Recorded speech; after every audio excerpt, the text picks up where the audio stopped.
purple wire with a black stripe goes to the white wire, which is the reverse.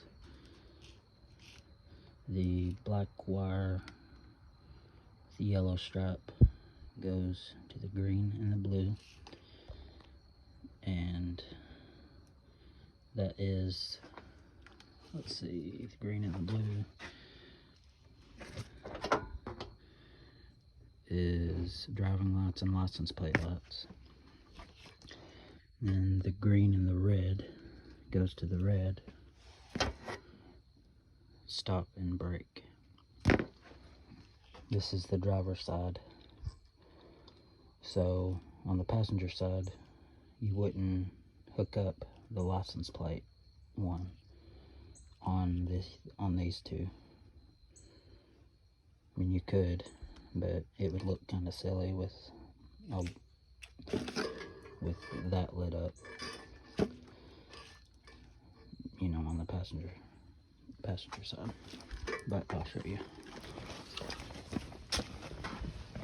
And the black wire is grounded. Hang on.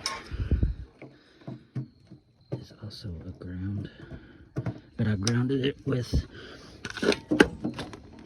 one of the wire loom things, so I just got it hanging there just for demonstration. So,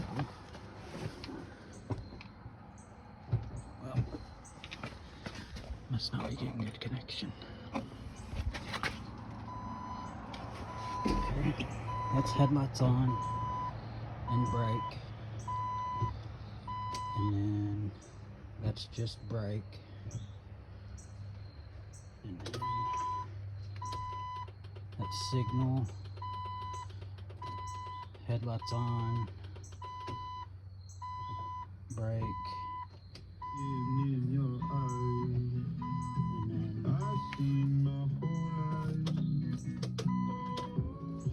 and then yeah. So that's pretty much it. Yeah, that's pretty much it. Alright, thanks for watching.